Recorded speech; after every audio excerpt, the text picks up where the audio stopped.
Em nome do Pai que me criou, do Filho que me resgatou e do Espírito Santo que me santificou, divina vontade, reina na minha vontade. Ó minha mãe, eu te amo e tu me amas, dá-me um gole da divina vontade para a minha alma.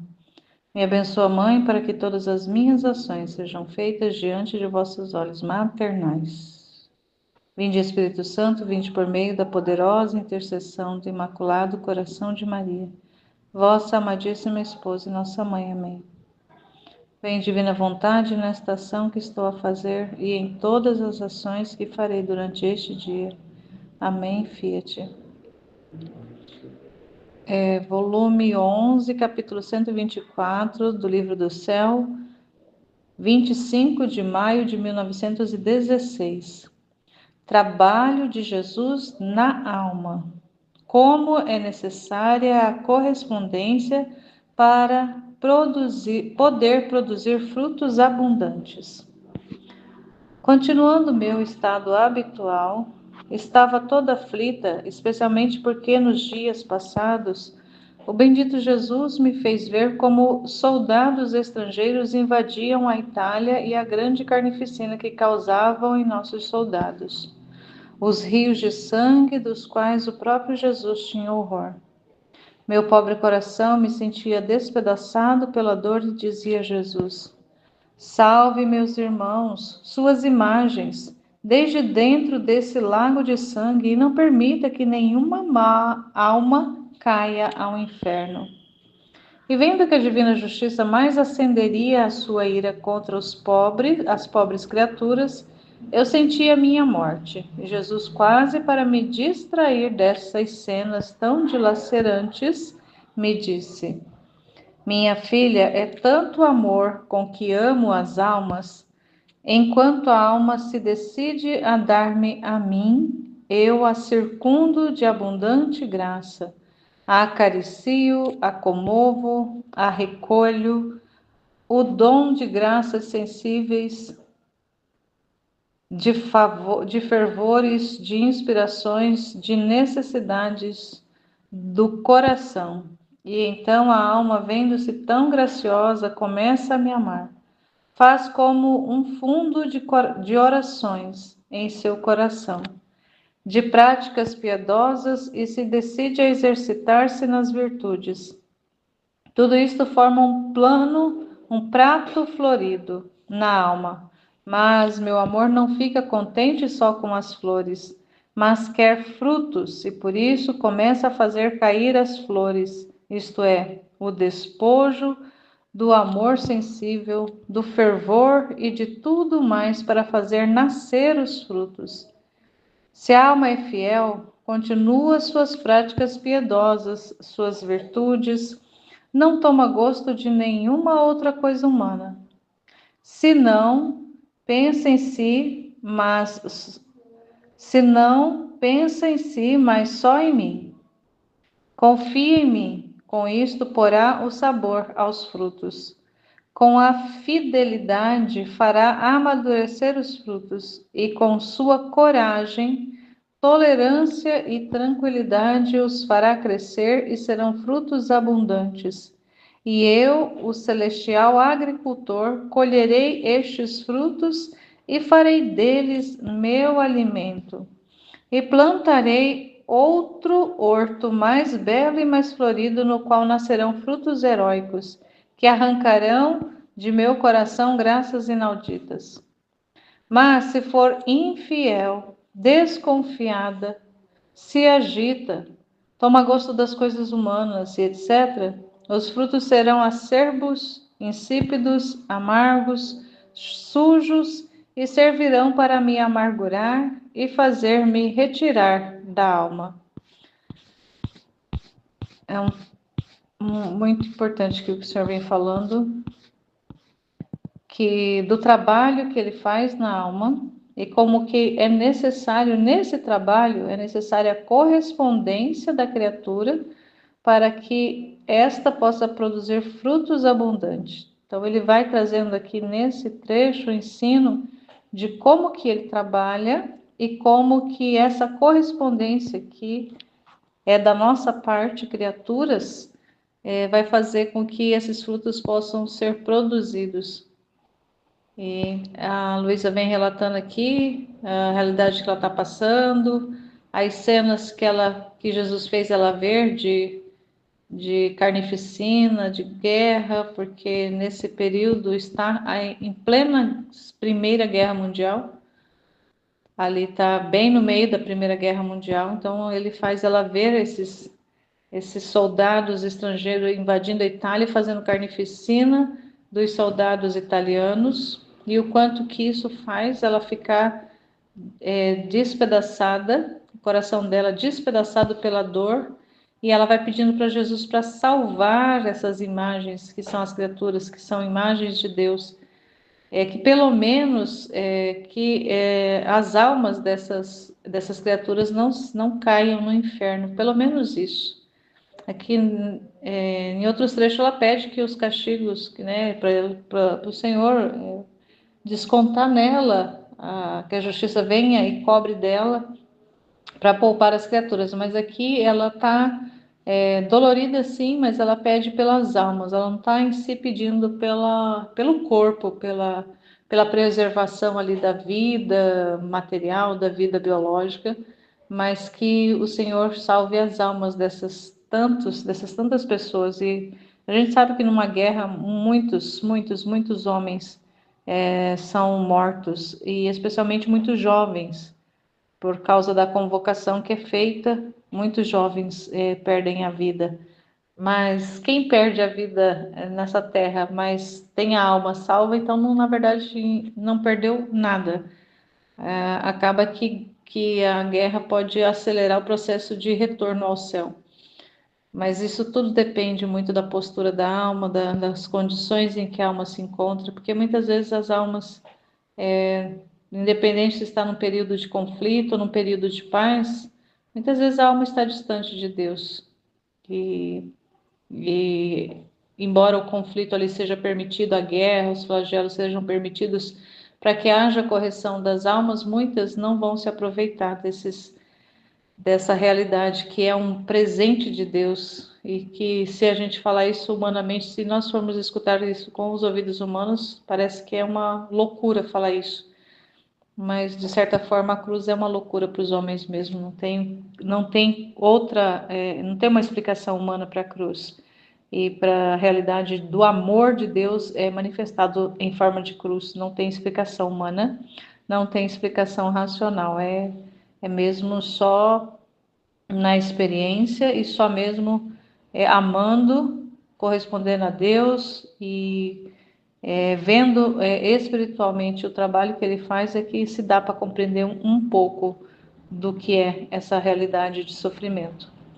E aí ele vai falando para Luiz: é tanto amor com que amo as almas, que enquanto a alma se decide a dar-se a mim, eu a circundo de abundante graça.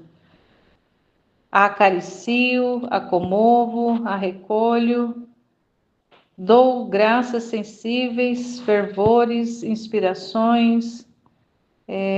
Ali vai acumulando, vai preenchendo essas necessidades do coração, e a alma vai se vendo graciosa.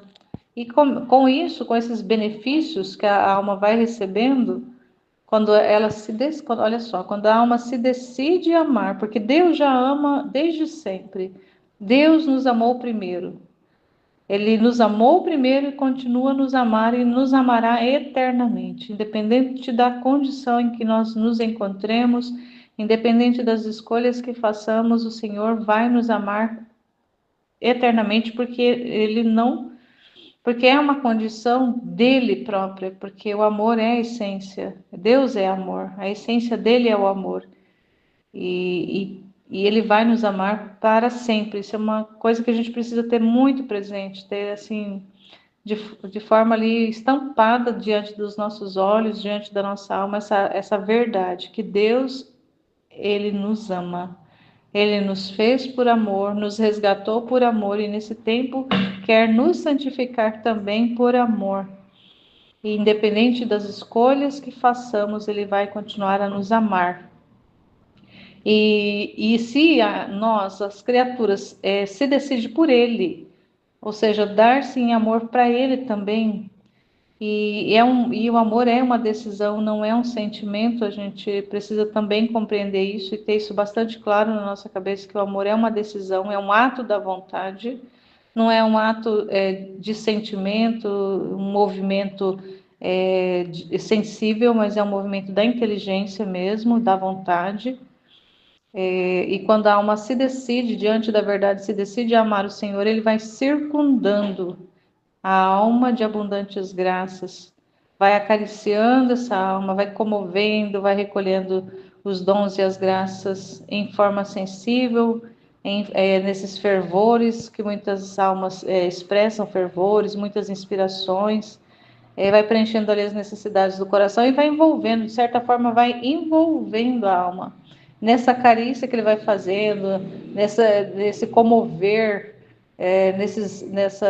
nessas manifestações sensíveis que ele vai permitindo para a alma, vai fazendo com que ela vai sendo enredada, com que ela vai sendo ali cercada, para ela amar ele mesmo de verdade, para começar a amar realmente ao Senhor, porque aqui até então a alma tem uma decisão: eu quero amar Deus, eu vou amar Deus. E aí ele vem com as graças e os dons, porque ninguém ama o Senhor sem que ele faça esse movimento dentro de nós. Por nós mesmos, nós não somos capazes do amor. É um dom de Deus mesmo, o amor em nós, mas é necessário essa decisão. Então, se nós nos decidimos a amar, ele vem e vai nos envolver para realmente esse amor aconteça de verdade. E aqui que ele vai falando que esse amor que a criatura começa a desenvolver, que começa ali no fundo da alma, começa ali acontecer naquela alma, ela vai fazendo com que as orações que a alma vai fazendo lá no interior, lá no fundo do coração, e isso também pode ser visto como as práticas piedosas, aquelas pessoas que buscam ter piedade, as devoções, vai se exercitando nas virtudes. E isso vai fazendo com que a alma vai se tornando ali um prado florido, um prado de flores, porque no livro do céu a gente sabe que flores representam virtudes. E a alma vai se cercando, vai se circundando, vai sendo ali preenchida desse florido todo, que são essas virtudes, que essas práticas piedosas de devoção e tudo mais que a alma vai fazendo. Mas, aqui vem o mas, que nós vamos compreender somente lendo o livro do céu, somente na Divina Vontade, que a gente vai compreender esse mas. É que o amor de Deus, o amor de Jesus, só vai ficar contente com frutos, não apenas com as flores. Ele fala: eu não fico contente só com as flores, mas eu quero os frutos. Então, se a alma se preocupa muito com as virtudes, se preocupa muito com as práticas devocionais, nesse embelezamento de se ver, de se aparecer como bela, como piedosa, como virtuosa, como boa, para si e para os outros, esse amor ele fica só na beleza, vai ficar só nas flores. Mas as flores, elas não alimentam, as flores elas murcham, e se elas não chegarem a produzir frutos, elas perdem o sentido. No caso das flores que de plantas, vamos entender isso aqui como flores de plantas frutíferas.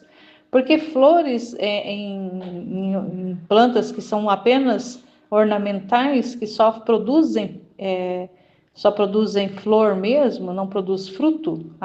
Muitas flores elas têm sementes, mas elas não frutificam, elas não alimentam. Mas assim, isso não quer dizer que essas flores não produzam algo que possa alimentar. Não alimenta talvez um ser humano, não alimenta, mas alimenta outras espécies.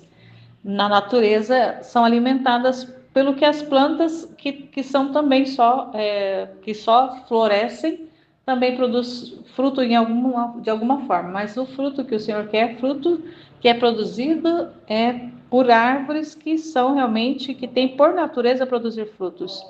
E aí a gente entende nisso que o ser humano é uma espécie de planta, se a gente for fazer essa analogia, for fazer essa comparação, é um tipo de planta que foi feita para dar frutos, não foi feita estéril, não foi feito para apenas florescer, para apenas ficar toda florida, cair as flores e não produzir nada. O ser humano foi feito para produzir fruto. E o que ele quer é fruto. E nesse tempo, no tempo da santificação, é os frutos que ele quer, porque são os frutos que vão alimentá-lo.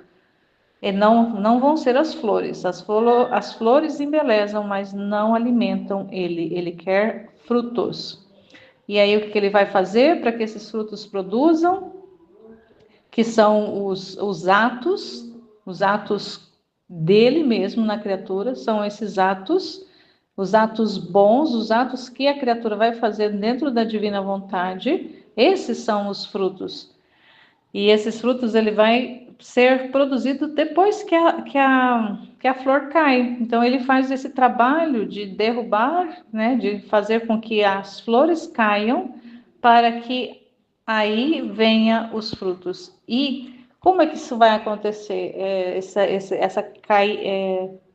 Esse desfloramento na alma, ele vai tirar os apegos, vai tirar a sensibilidade, o amor sensível, vai tirar ali aquela realidade lá das virtudes lá que muitas vezes elas se manifestam muito no sensitivo, ele vai tirar o gosto disso tudo, vai tirar até mesmo o gosto pela oração, o gosto pelas práticas devocionais, o gosto pela prática das virtudes pelas virtudes, não que uma alma que está buscando a frutificar na divina vontade não vá ser uma pessoa virtuosa, ela é já por consequência da vida que ela assume, da vida que ela vai desenvolvendo, da vida que Deus vai desenvolvendo nela, as virtudes se manifestam de forma natural e não é mais buscada pela virtude em si, de forma que a criatura queira realmente exercitar-se. Ela já não mais se exercita, ali ela já perde o gosto por isso. Então, o que sai ali já é resultado já desse processo de que caiu as flores, ou seja, as virtudes já não são mais buscadas ali por si só, mas aquela realidade do amor mesmo.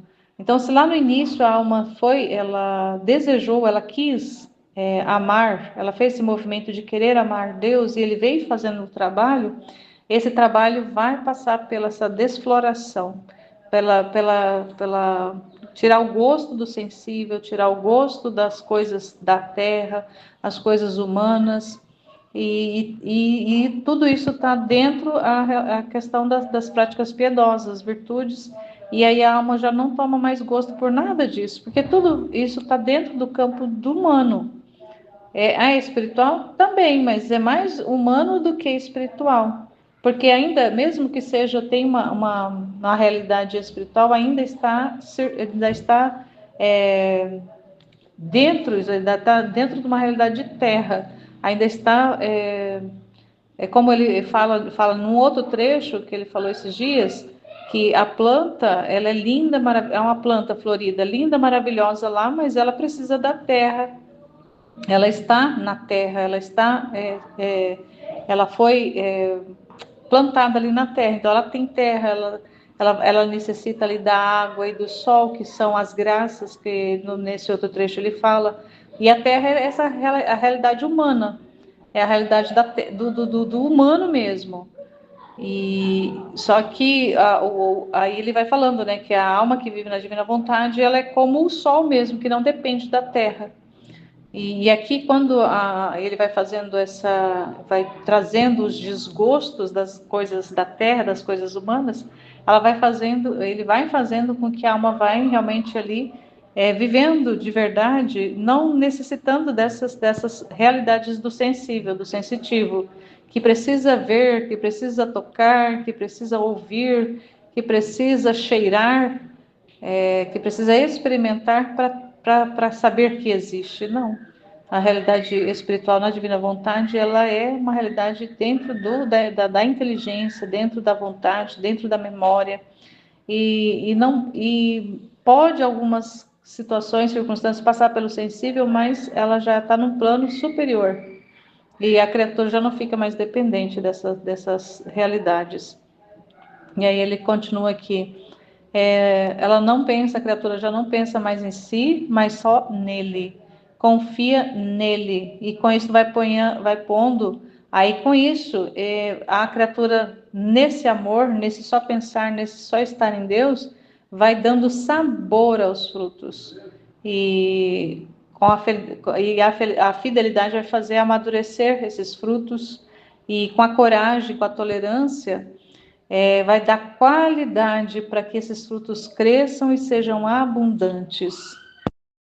Ele, o Senhor, que é o agricultor celestial, ele é o que faz ali o trabalho de cultivo na alma. Ele é esse agricultor celestial que vai fazer a colheita dos frutos. Ele cuida para colher frutos abundantes, frutos grandes, não michurucas, e, e saborosos. Que tudo isso vai acontecer, mas quando é retirado ali a realidade do sensível.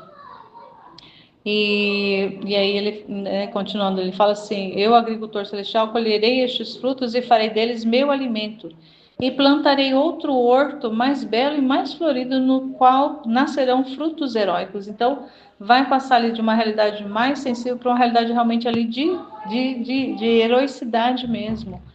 E aí que vai arrancar do coração dele esses frutos heróicos, arrancará do coração de Deus graças inauditas, graças inacreditáveis, graças que nós nem imaginamos que tipo de graças serão essas, que ele vai fazer cair, ele vai fazer abundar nessas almas que já estão, que estarão frutificando esses frutos heróicos.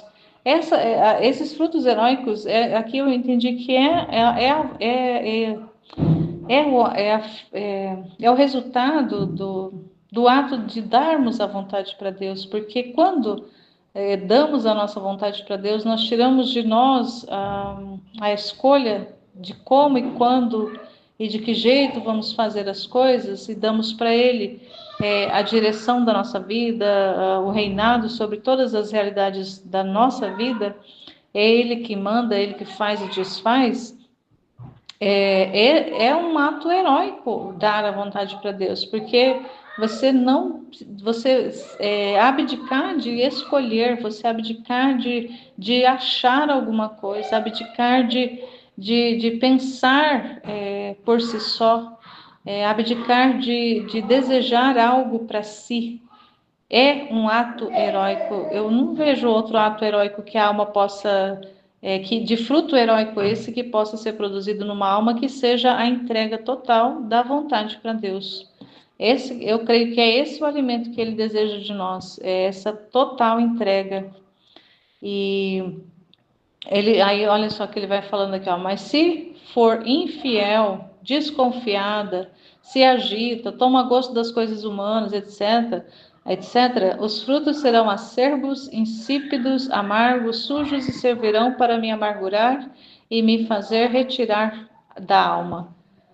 Então, se o contrário lá, se esses frutos são doces, são frutos belos, são frutos ali nutritivos, aqueles frutos que a gente olha assim, que chega a dar água na boca, de tão bonitos que eles são bem, muito bonitos mesmo, né, belos ali, e nutrem, ele vai dar muitas e muitas graças inauditas. Mas se a alma for infiel, for desconfiada, se for agitada, se ficar se agitando com isso, com aquilo, se vai tomando gosto pelas coisas da terra novamente, os frutos, ela vai até produzir frutos, mas vão ser frutos amargos, vão ser frutos sem sabor, vão ser frutos sujos e que vai servir só para amargurar e fazer com que o Senhor se retire. Então, olha que grave que é essa situação.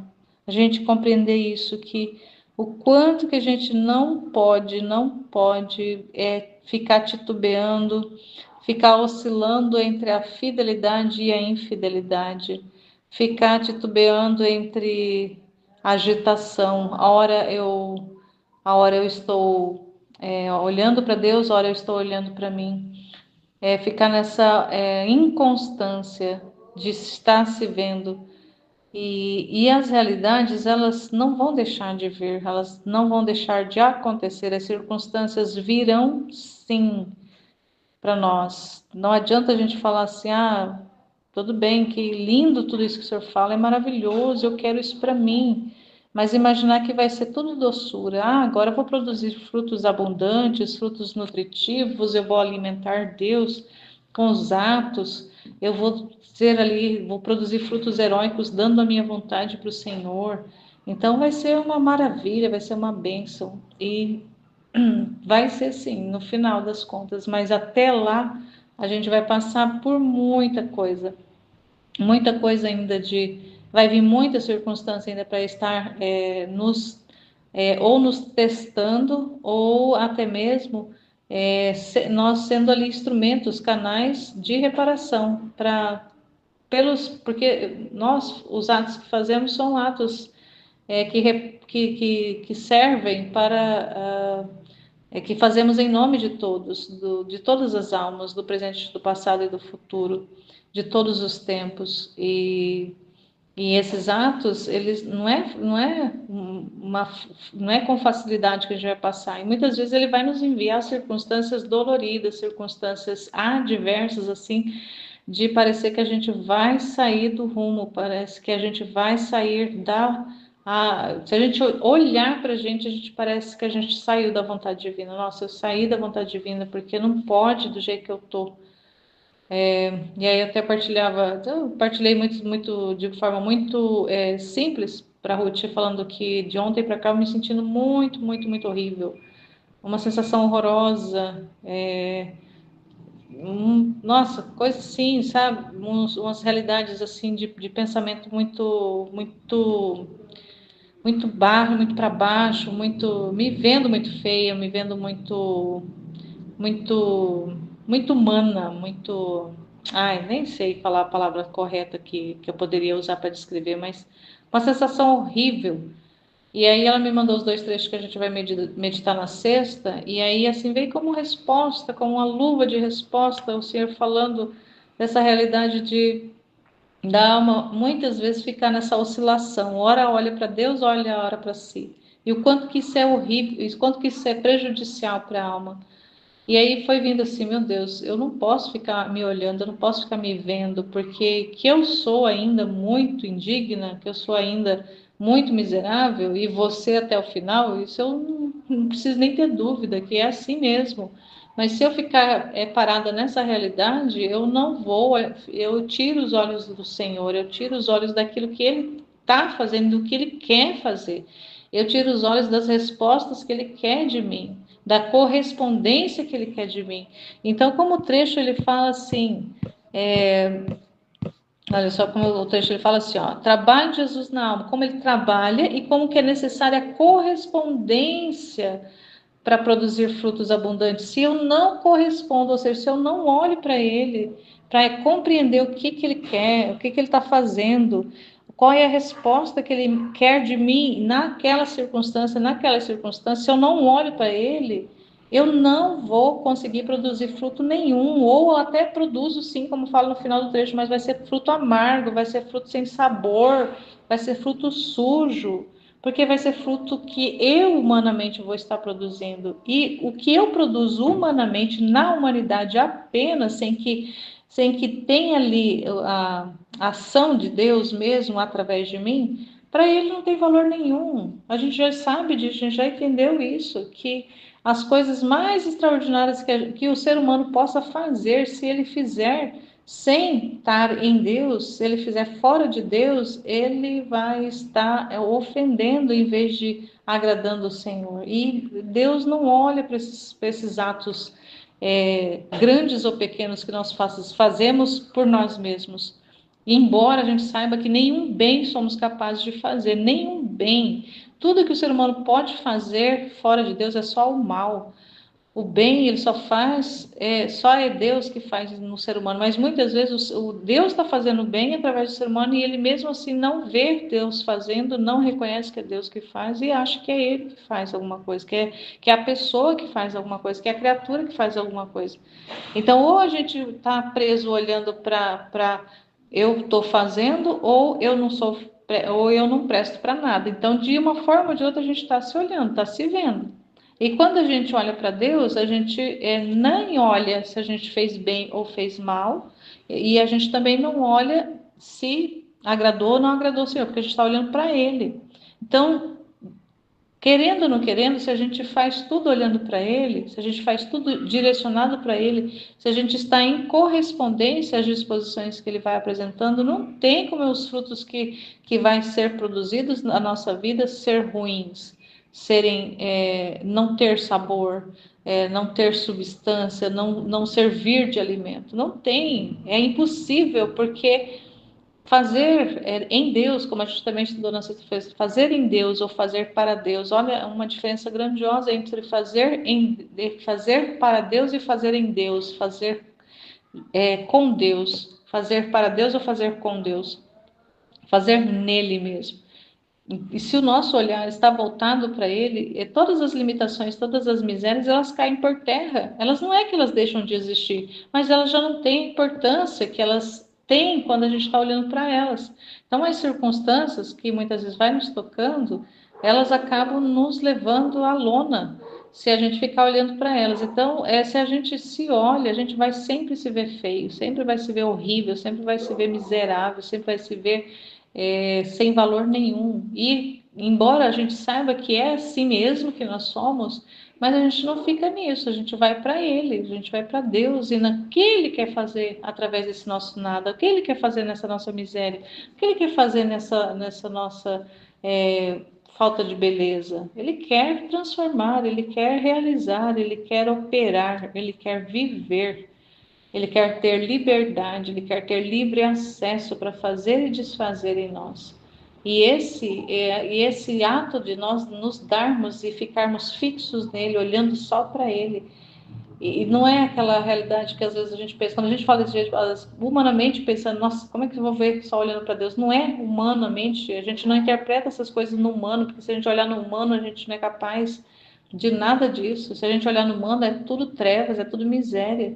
A gente olha isso no divino, a gente olha isso no espiritual, nós olhamos isso no campo da eternidade, no campo da nossa alma, não é do nosso biológico, é da nossa alma, a nossa alma que tem ali a primazia sobre o nosso biológico. E Deus com a primazia sobre a nossa alma. Então é no campo da alma, é no campo da eternidade, é no campo espiritual que a gente vai olhando essas realidades que o Senhor vai ensinando. Então ele não está ensinando verdades, materiais para nós, verdades físicas, embora a nossa vida se dê nesse campo. Mas ele está falando de verdades eternas, está falando de verdades espirituais, verdades que só é capaz de entender a nossa alma. A nossa alma é capaz de entender e de ler o que ele quer fazer, o que ele está fazendo, se estiver unida com ele. Mas na nossa cabeça limitada e humana apenas, a gente não vê nada disso, a gente só vê só a realidade mesmo das trevas da terra que está imersa, somente isso que a gente consegue ver. É lindo, lindo, lindo esse trecho, meu Deus. Tem vários trechos lindíssimos, e cada um mais do que o outro, e cada vez a gente vai se apaixonando mais. E quando a gente se percebe, se olhando, a gente vê, meu Deus, que horror, Senhor. Me tira disso, Senhor, me tira dessa realidade de ficar me vendo, me tira dessa.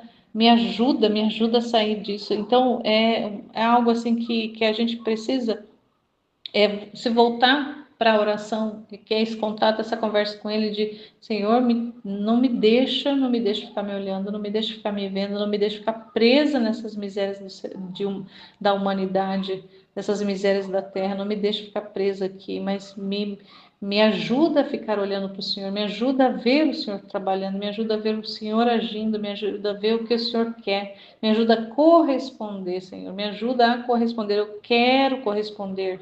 Então, aquele que fala lá do início, a alma quer me amar, então eu quero te amar, Senhor.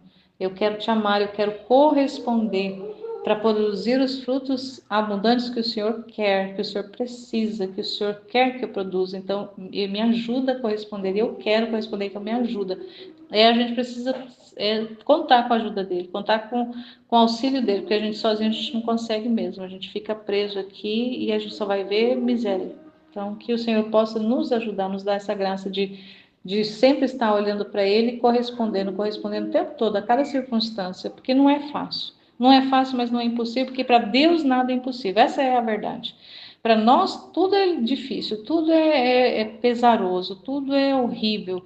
Essa terra está horrível, mas se a gente olha para Deus, tudo é possível. Para Ele, tudo é possível. Se é possível para Ele, então Ele pode fazer. Então eu creio, Senhor, que o Senhor pode fazer. Eu creio que o Senhor pode transformar essa realidade de olhar para as trevas, de voltar de novo a olhar para vós. E é um movimento da vontade? Eu quero, Senhor, voltar a olhar somente para Ti. Amém, Fiat.